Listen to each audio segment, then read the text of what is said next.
right, ladies and gentlemen, if we can find our way to our seats, we're going to get this thing moving again. We're a little later than I wanted to be. Yes, and I've got to get my very talented, yes, there we go, a translator in front of us. I'm not sure what she's saying about me, but I hope it's good.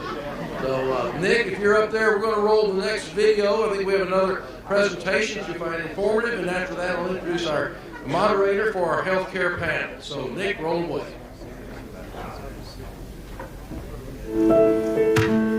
I grew up in Fort Worth, Texas, which is right outside of Dallas, and basketball has meant everything to me. Growing up, it's always been like a huge staple in my life. I ended up coming on my visit because I fell in love with the campus. It felt relaxed, like it felt like at home. Being an SFA athlete actually means a lot to me. It just makes me feel like part of my family. I lost my mom on July 1st, 2020. It was my second day on campus.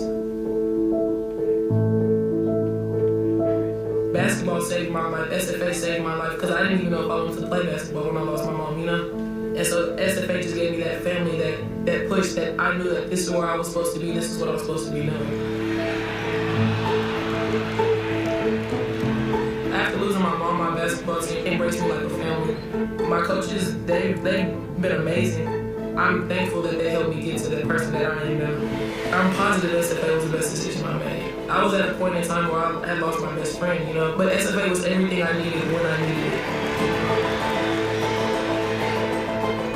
I feel like it's important to support a program like this. You never know if this could be what's saving that person's life.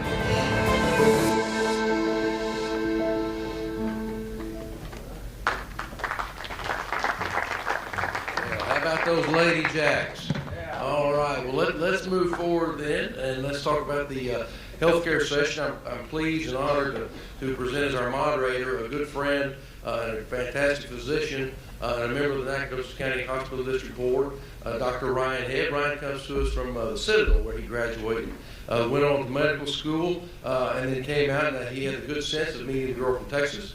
And Rachel Bobbitt, he married her, and she convinced him he really wanted to live in Nacogdoches. So they came this way. They have a passel of young boys, 3, and I've told them that personal experience 4 is a nice number. Just thinking out loud here, right?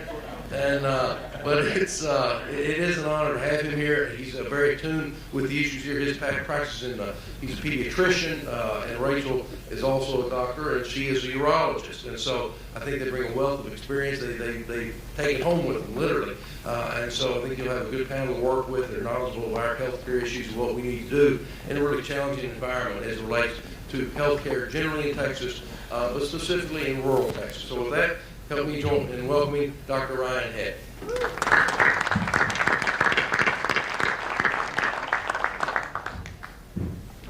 All right, Travis, thank you very much for that kind introduction. Yes, I am Dr. Head, and I am thrilled to be the moderator today. I've had the good fortune of meeting everyone on this panel for the past 24 hours, so we're good friends, and we're going to have a lot of fun.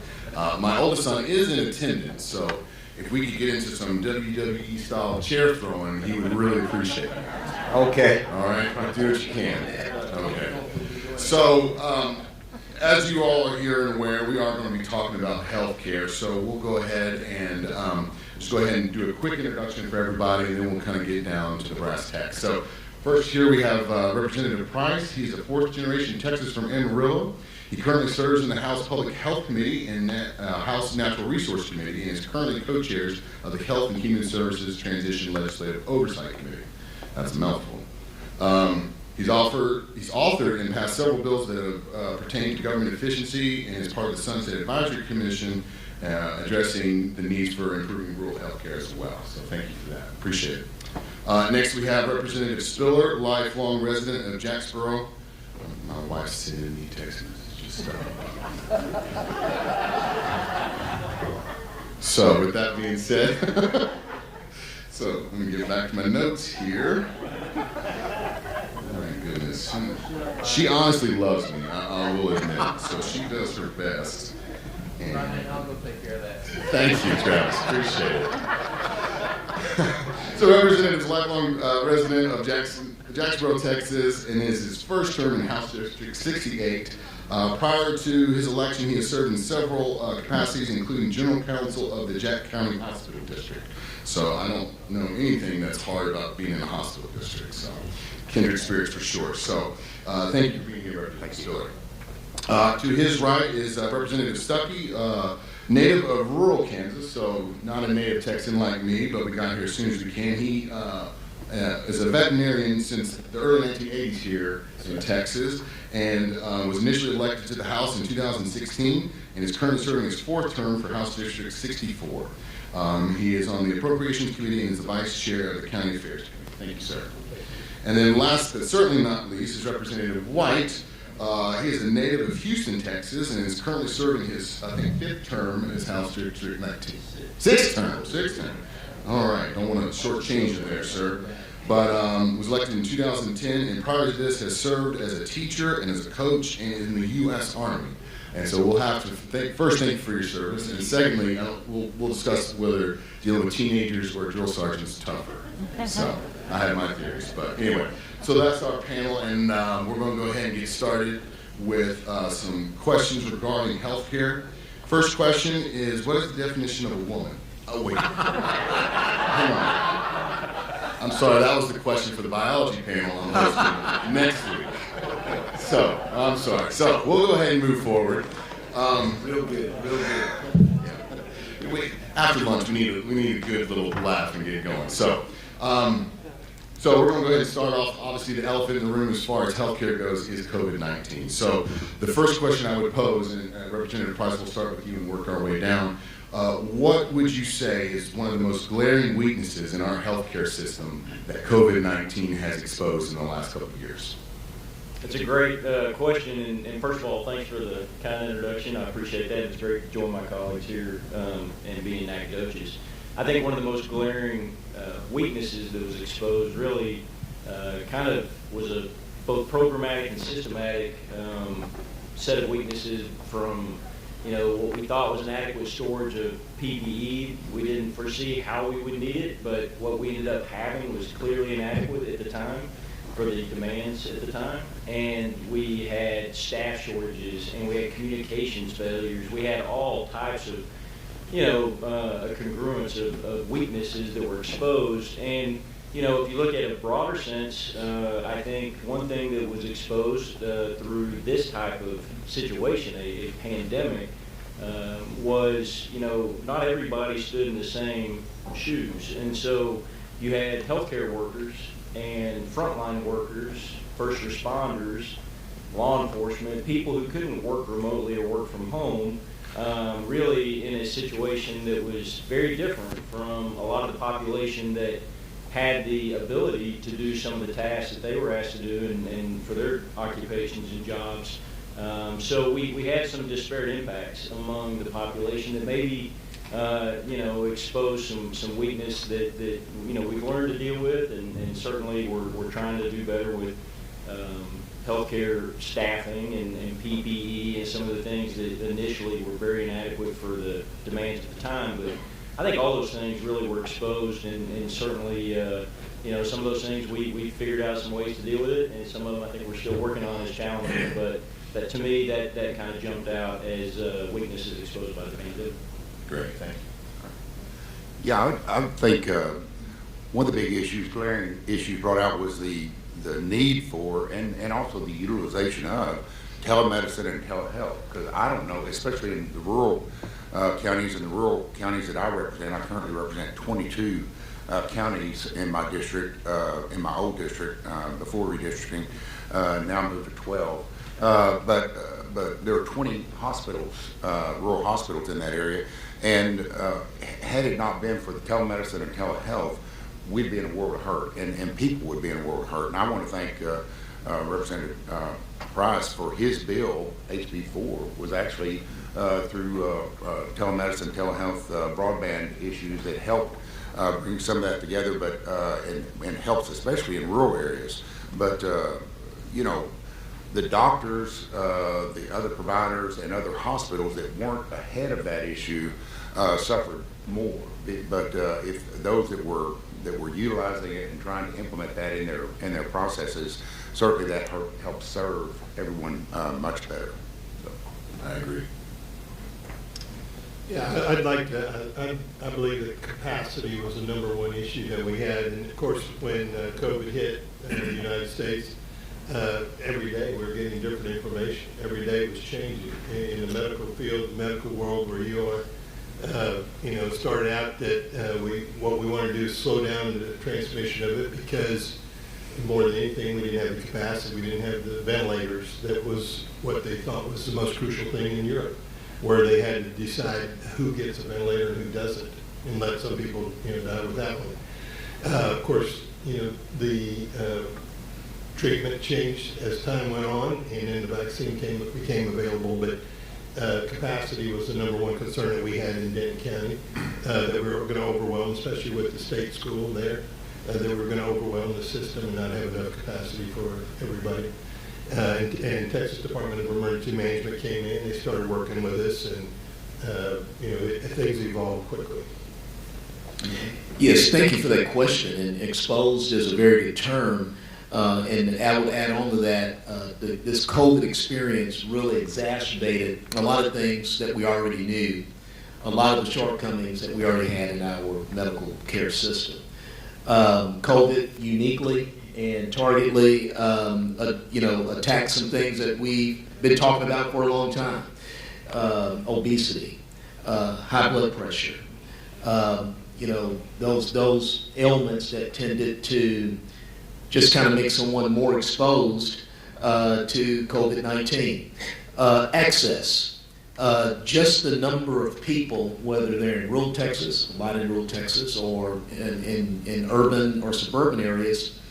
When we talk about that access, when we talk about the flow of information, the number of people that just didn't have a medical provider that they could pick up the phone and get the information as it suits them. So we were kind of in a situation where we're listening to people on TV, on press conferences, we're listening to people in DC.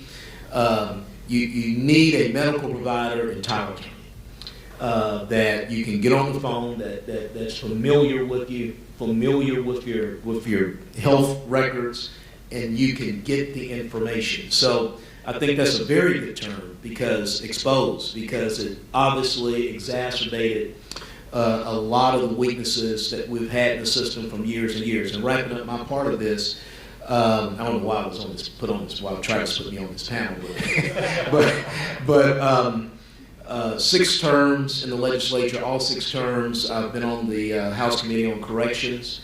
The COVID scenario also exacerbated a lot of the health challenges that we have in our prison system, as far as very, very old people in the prison system that tend to have all of these ailments that we're talking about, and access to providers. So hopefully this COVID experience will inform us in the future, and I want to thank the work of my colleagues, especially for Price, that was really on the tip of the spear of this even before COVID, with just access streams like telemedicine, so our folks will have access to their providers.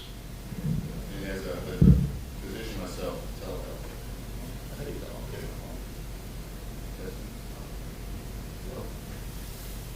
That's what I can talk about. Rachel, turn his microphone on. Rachel, sabotage me again. All right, I appreciate that. Thank you. So yes, as a physician, telemedicine has really been instrumental here in the last couple of years, especially with the deregulation as far as who can do it and why they can do it. It's been a lifesaver for a lot of rural Texans, kids especially, because we didn't know what COVID was going to do to kids. They'd be kids, and it's better to see some on the iPad or iPhone than to just get a phone call, and we appreciate that. And speaking of rural health care, the next question I would pose is the discrepancy between urban areas and rural areas as far as access to medicine, treatment options, care, physicians. What do we do moving forward to address those sort of inadequacies or imbalances between rural health care as well as urban healthcare. And we'll start with Representative White. Okay, thank you very much. And we're doing some of these things in the legislature with medical school loan forgiveness programs. If these young doctors and medical providers decide to come to rural Texas, so having those providers there in our communities. Two, transportation is huge. It's a lot of spatiality in rural Texas. And so, there's no, I would say, mass transit, for example, okay? So those are some challenges that we also have. And so the idea of telemedicine. But one thing I didn't bring up on the first round of questioning is telemedicine requires broadband, okay? And that's a challenge. So I think those are some of the challenges, and then understanding sort of the funding mix in rural Texas. So a lot of reliance maybe on Medicaid and those types of funding streams, and not maybe private insurance and just cash. So those are some of the challenges that I see going toward the future, and have been around for some time. Thank you. I think Representative White hit it very well. Again, even in veterinary medicine, I'm a veterinarian in the rural areas of Texas. We continue to have problems getting people to go there, and the same with medical doctors. And we've seen with our redistricting and the population that basically there's a triangle of all the population in the state of Texas moving within that triangle from just north of Denton down to San Antonio and Houston and back up in that area. And then the rural areas are getting depopulated. So again, the rural broadband, Ashley, I guess, didn't make it here, but his HB5 was so important. And then the allowing of telemedicine and human medicine. And trying to give incentive programs to bring those, maybe the new medical doctors to these rural areas and help pay off their loans, et cetera, over a period of time where they'll stay long enough that they'll stay there and not just pay off their loans and leave.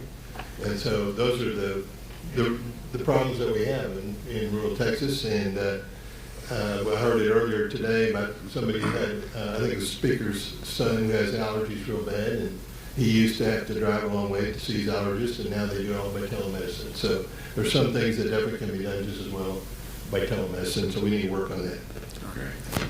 Okay.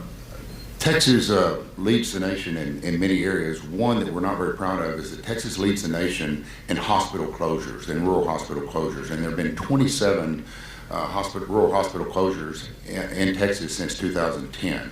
The last of those was 2020 in Bowie, Texas, in Montague County, which is actually in my district. In fact, we're working with them now with where we've expanded at the hospital that I work with in Jacksboro for our health system, where we operate 4 rural health clinics, one of those in that area and in that county. So you have to first understand, when you compare the two, the difference between the economies of scale with a urban hospital versus a rural hospital.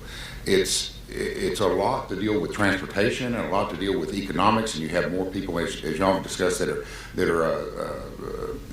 are economic disadvantaged. There are more that are under Medicaid and so forth, which doesn't pay as well. But you also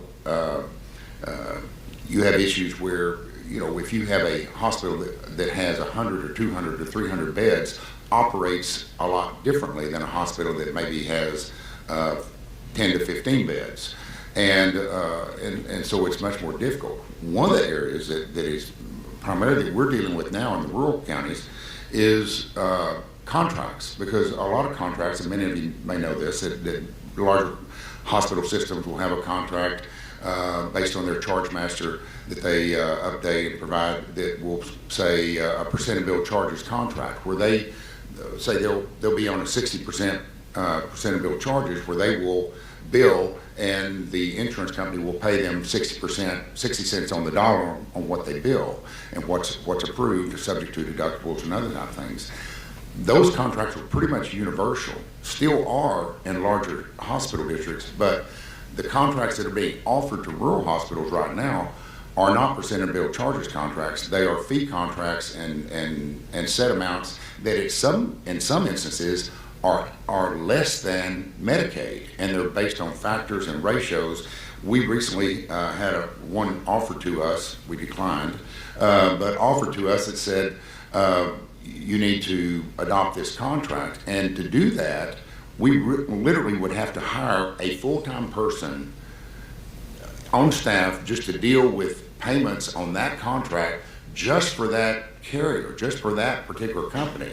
I mean, there's 5 different companies besides Medicaid that we deal with. We would have to have somebody different for each one of those, and it's just not feasible. And the problem is that many times payments are being denied, payments are being delayed, and then the remedies that you have are more costly than the difference. And so those are the type of things that are being proposed to rural hospitals that are just devastating to them, because you're forced with having to make a decision. Do you take this contract, which is less than Medicaid? Because in years past you'd say, well, you know, we don't really like Medicaid, but we like the other stuff. But Medicaid now, it's like, look, give me Medicaid. At least I get paid. I know what I'm going to get paid, and I get that, and we can survive on that. Do you take that, or do you run the risk of being out of network? And if you're out of network, that's a whole different process and a different game. So those are some of the struggles on the front lines of rural hospitals right now. Great, thank you. You know, if the legislature reflected the members of this panel, this would be less of an issue. There would be less of a challenge, because every member of this panel operates and lives and represents rural parts of the state of Texas. The state is becoming more urbanized. You all know that, with 30 million people in the state of Texas. Most of them now are concentrated in the I-35 corridor. Austin, Houston, Dallas, San Antonio, you know, locations where there are a lot of people, a lot of big health systems and hospitals. And as an afterthought in many discussions, you have a decreasing number of House and Senate members who actually represent rural areas and can advocate effectively for the challenges that a rural hospital may face. And so we have seen closures. Now, the good news is that we have increased, or at least we have recognized and increased funding based on the distinctions between rural hospitals and more urban, large hospital systems. We recognized in the last 2 legislative sessions that, you know, the patient mix is different in a rural hospital. Primarily, you get folks showing up to the ER that are not insured at all, or primarily Medicaid, that maybe are going to the ER for the flu or something that you wouldn't typically go to the ER for if you had better options or access to a bigger system. And so they're getting the highest cost care in the least efficient way. In many cases, that's just not a model that's sustainable. And so recognizing that, we have changed some of the payment structures through our appropriations process to add some money to the back end of the funding process to rural hospitals that help, but by no means is it going to make them whole for the expenses that they're incurring by adapting and working with this population. So I think we have to recognize that there are just some fundamental differences between types of hospitals and locations across the state, become more innovative, help on a regulatory side, not just a statutory side.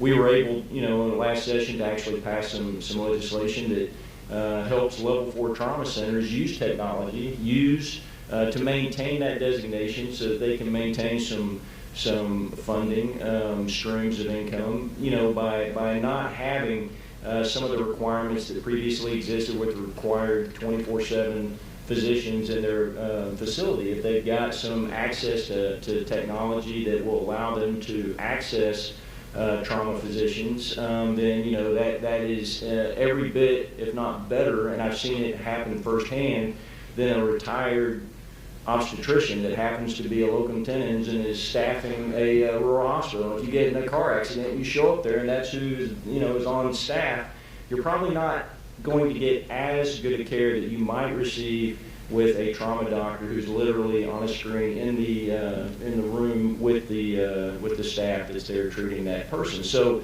by giving some flexibility and recognizing those distinctions in addition to the funding, because the funding is critical, I think that's the direction we need to head. Great. Appreciate y'all for those comments.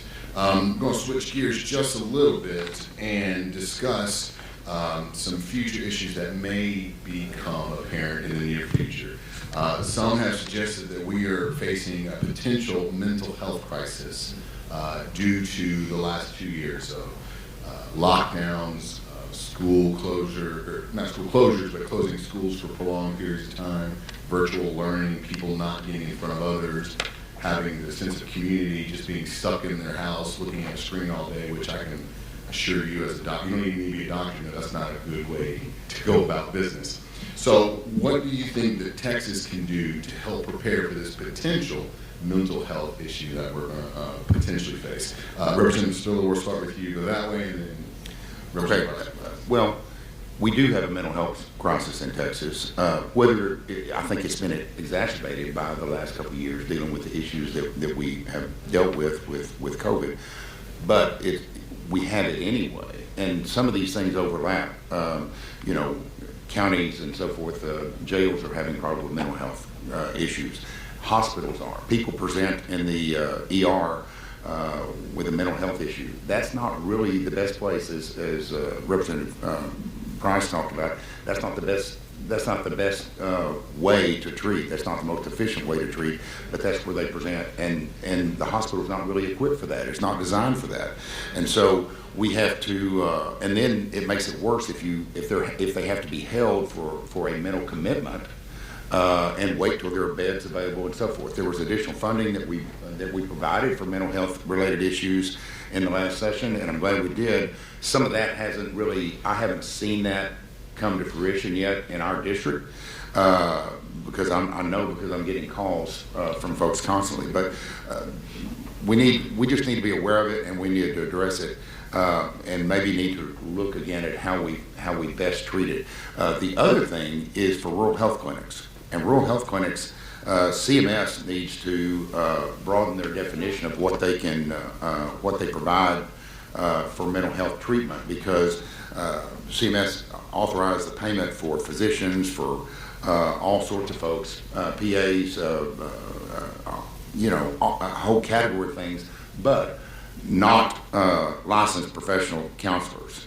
And so if they added that would be very helpful, but they don't. So right now, if you have that, if a rural health clinic has that, they have no reimbursement methodology to get paid for that. And so therefore they won't staff that person. But if they did, and if they were compensated for it, then they'd be able to provide it. So if CMS would provide us a little bit of relief there, would be helpful, but that would help tremendously. Yeah, the lockdowns and shutdowns have exacerbated, made it much worse. And I'm getting a lot of feedback from school counselors that they are not near enough, and they're overwhelmed, and they're at a point where they just want to quit.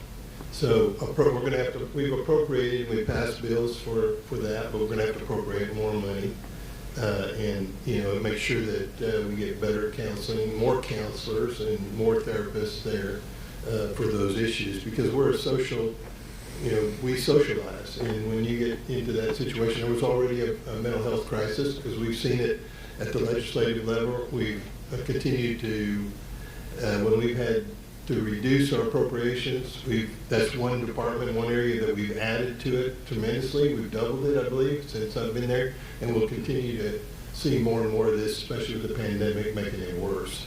So the last thing I want to see is, especially public schools, where you have these great people that have been in public schools for so long, teachers, counselors, etc., that are just going to throw up their hands and want to quit.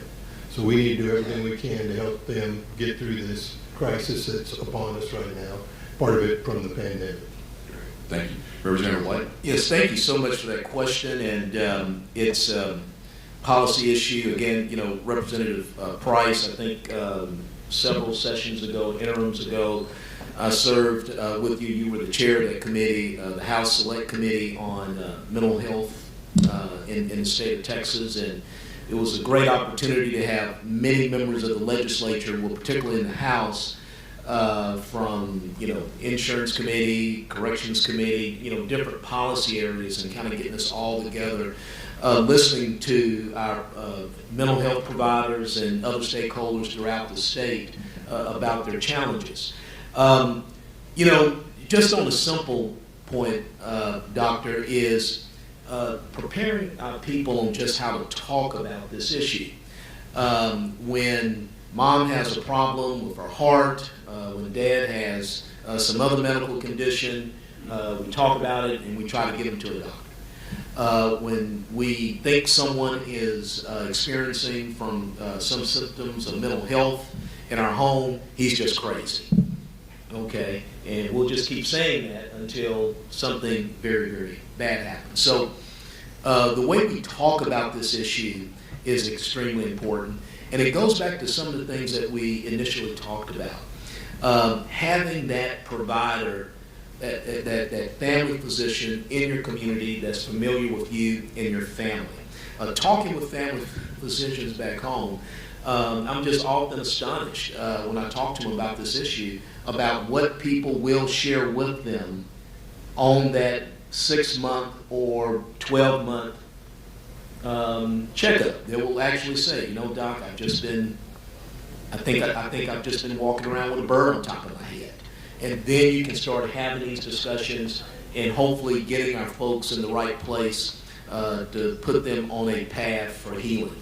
So saying that, something I didn't bring up on my first round is, I don't know if we have any medical doctors out there, but when we talk about having those highly trained providers in our community working with us regularly on our health, medical issues, our mental health issues, the licensure.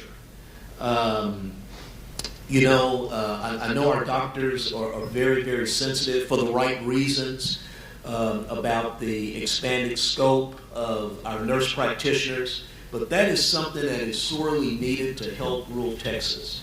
Obviously, if you have a highly trained nurse practitioner that has practiced for several years and is accomplished, has worked under a medical doctor, we may want to give that medical practitioner some opportunities to practice more independently so we can have these providers in our communities and helping us address these issues, even issues dealing with mental health. Great, thank you. Yes, sir. Representative. So it's a tough topic to talk about, and for so many reasons, because it's complicated and affects criminal justice system, law enforcement, healthcare, just education, you name it. But my fellow House members covered a lot of the territory about some of the challenges, but I want to remind people about some of the good things that we have actually accomplished that I think are forgotten sometimes, especially in communities. You get bogged down in what's addressing your immediate needs, whether it's your county jail's full, you don't have a hospital bed available, you can't find adequate transportation to a state facility, even if their bed is available there. Those are all real problems, but the things that I think have changed in the last probably 8 to 10 years in Texas in a very positive way is discussions like this are happening with much more frequency. The stigma is being reduced across the state with regard to mental health care. We have passed legislation to make parity in mental health care and treatment available, not just for federal plans, but for state plans, which is a big deal for coverage purposes, and to get folks treated. We have the Department of Insurance now training folks about that. We have an ombudsman for folks to navigate their healthcare system when they feel like they're not getting adequate mental health treatment in the state of Texas, or if the coverage is not being provided the way it should be provided. Those are all very positive things. We passed legislation to provide mental health first aid. We passed legislation to make sure that students have resources available to them across the state, and that teachers get continuing education treatment, and we just actually broadened the discussion tremendously. And we are improving our state hospitals. We're appropriating more money session over session to address some of the very challenges that were discussed on this panel. And then lastly, I think what is great about the state of Texas, it's good and bad. It's great in the sense that we have so many resources here and we're so big. That makes it really challenging to have a one-size-fits-all sort of solution to mental health problems affect everybody from Nacogdoches to El Paso to Amarillo down to South Padre Island and things like that. Because everybody's community has different challenges. They all look very different. And so we did pass legislation several sessions ago to create veterans grants that are just directed towards veterans So if you have a family member or a veteran in your community that needs help, there are resources available just for veterans that the state of Texas provides. Also family grants. We've got collaborative grants, community collaborative grants. We've got House Bill 13 that passed 2 sessions ago, which allows a nonprofit to partner with the local mental health authority. Or it could be a community college, or anybody in a community that can partner with the LMHA there can reach out to the state, and you have to actually raise less for the match in a rural community than you do in an urban community. And those grants have been now happening for about 4 years, and we funded several hundred millions of dollars to community projects across the state that actually address the needs in those communities, which, again, don't all look the same. So whether it's training, whether it's resources and beds, whether it's programs in schools or healthcare facilities or adding staff, these are all things that are available that did not exist several sessions ago. So, I talk to people every day and they don't know about them. They don't know about the grants available to keep folks out of the criminal justice system. Well, they exist, and they're funded every 2 years with several $100 million. So I think it's important to be aware of what resources are available and be able to draw down on that. And it takes some time to make those applications, but we are gaining traction in that regard, and I think that's very positive. All right, thank you very much for this. Can I get a time check real quick just to make sure, where are we? Go about 8 more minutes. 8 more minutes. All right, thank you, Trev. So with that being said, we'll go ahead and we'll toss you a little softball, easy question, okay? What do you think we can do to depoliticize healthcare? Should need only about 2 or 3 words to address this situation. Now, disclaimer for those in the audience, we do have 4 Republican members sitting here, so you're not allowed to just point the finger to this situation. So, with that being said, what can we Texans do to sort of depoliticize the healthcare that we see on TV, news, etc.? So, with that very easy softball question, I'll turn to you, Representative Stucky. Great, thank you. Well, I feel like I've never looked at healthcare as a political issue. I mean, I think Texas is unique in so many different ways, and you talked about the biggest this and biggest that. We're the 9th largest economy in the world, but again, I think everybody here and everybody, whether we had Democrats here, all want a better outcome and better accessibility. But the bottom line is I think we have to use Texas values and Texas solutions, and we get that by being representatives and senators. And we get information from our constituents, our medical doctors, and other people on what are creative ways that we can do to make a better health care and better accessibility for everybody. Okay. We'll go to Representative Spiller next. I'm not. Oh, we lost you. We lost you there. All right. Oh well, we'll get twice the volume. Sure, 8 minutes here. All right. I'll be quick. I am not, and I talked to a lot of providers that want to talk about Medicaid expansion, and I'm not in favor of that. I don't think that's the thing to do short term, and especially not long term for the state of Texas and for our budget. However, there were a lot of things that we did this past session that were bipartisan efforts, and I would be in agreement. There are a lot of things that we can agree on. And I tell some of my folks, look, we may not agree on everything, but there are some things that we can agree on, and there are some solutions that we can work together on. And I know through the speaker we had it was Healthy Families, Healthy Texans program. There were a number of bills that help reduce costs, provide better access to people, provide better coverage, extending coverage. But they're just and did it in a much more efficient way and covered 2 to 3 times the number of people that a Medicaid expansion would have. And so I think those are the type of efforts. I won't get into all the details, but those are the type of efforts that we can do, things that we can all see, and whether any part of government we want to operate more efficiently, certainly healthcare can be done the same way. Great. Representative Price will go to you next. All right, I'm gonna basically say that I wish healthcare weren't politicized, but it is. And I think the reality is we're going to have to deal with the politics of healthcare, whether it's internal politics, external politics, state politics, federal politics. There's going to be political aspects to healthcare. And the more we can do as a state, I believe, to provide good transparency and clear communications, the more we're going to eliminate some of the problems that get generated and used as political ammunition for whatever agenda somebody has. And I really think that we saw some failings of that through the pandemic, whether it's at the federal, state, local level, regional level, when communications didn't match up, when things weren't clear, when messages weren't communicated in a straightforward fashion or the ball was hidden. That created its own set of problems, which is really hard to recover from. And so that toothpaste is sort of out of the tube. I think politics is part of it, unfortunately in a way, but it's reality. And so I think making sure that whatever public policy is being established, it should be established with clear intention and transparency to make certain that the effectiveness and the purpose of whatever is being debated is crystal clear. There are going to be differences of opinion, no question, but that transparency as a heightened aspect of policy making would eliminate some of the problems. And Representative Lynn.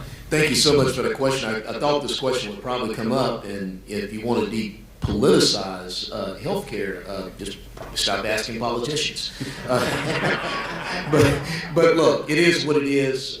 We run for office to create or at least facilitate the good life, and that's a good thing.